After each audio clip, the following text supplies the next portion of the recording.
Le positionnement de notre école dans le secteur d'éthique en rapport avec les nouveaux défis de taille apportés par la 5G, le cloud computing et l'IoT, et s'engager davantage dans la valorisation internationale de l'innovation technologique.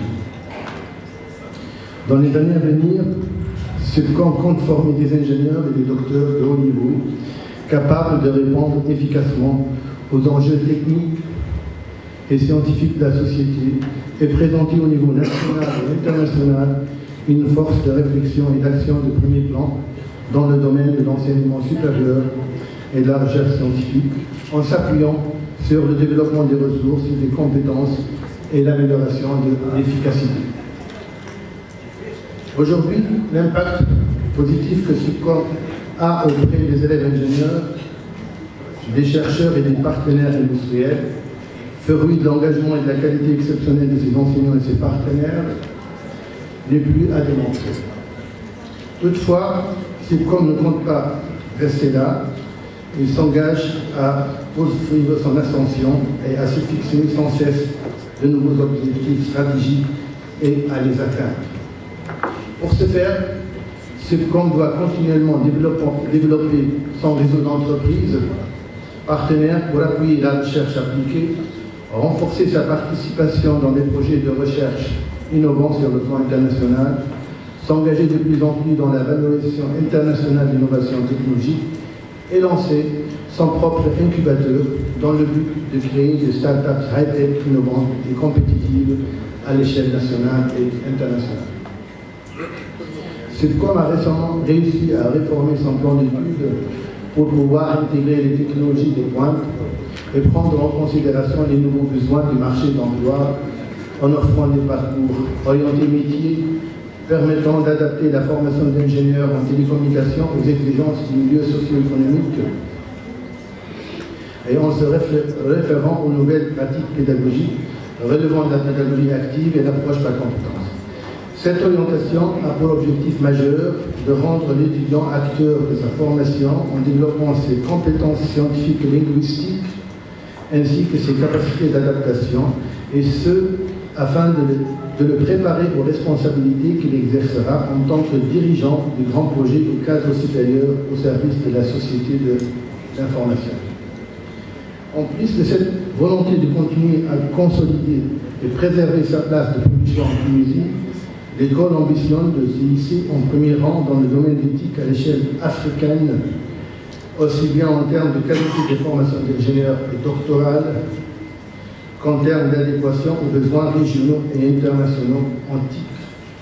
À l'avenir, ces atouts permettront certainement d'habiliter SUBCOM à concurrencer des établissements de recherche scientifique de renommée à l'échelle mondiale.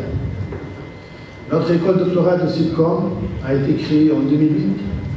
Nous comptons aujourd'hui 6 structures de recherche, dont 5 laboratoires et 1 unité de recherche, comptabilisant au total 373 chercheurs, dont 162 chercheurs permanents et 211 doctorants.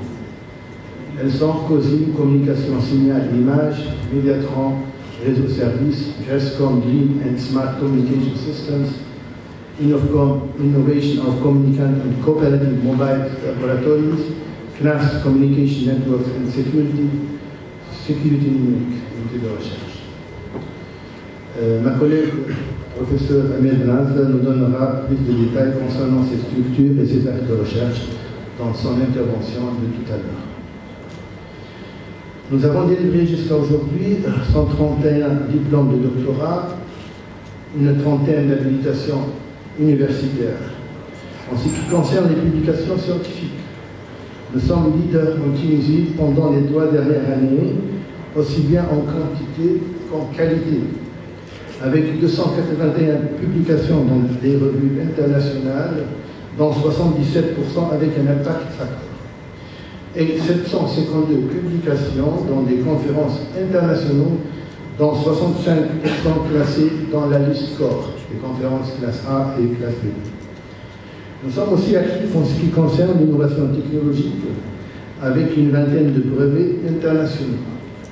L'école a eu plusieurs distinctions selon les standards internationaux d'évaluation et différents prix.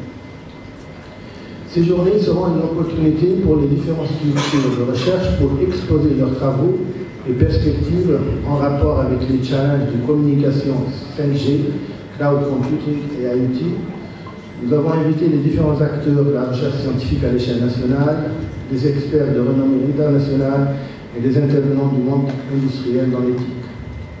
Le deuxième volet de cet événement sera dédié au management et à la commercialisation de l'innovation et a pour objectif de donner des modèles pour le transfert technologique international. Il sera appuyé par l'expérience canadienne rapportée par les experts d'ayant conduite. Une variété de hot café sera offerte aux participants pour discuter autour de la recherche en termes de défis, de moyens et de valorisation. À la fin, je voudrais remercier mon collègue Sifat Hetli, le directeur de l'école doctorale, avec toute l'équipe d'organisation, pour l'effort qu'elle a fourni pour la réussite et le succès de ces journées scientifiques. Mes remerciements vont aussi à nos collègues, à nos invités, aux experts, aux professionnels et à nous des arts qui participent activement à cette manifestation. Merci.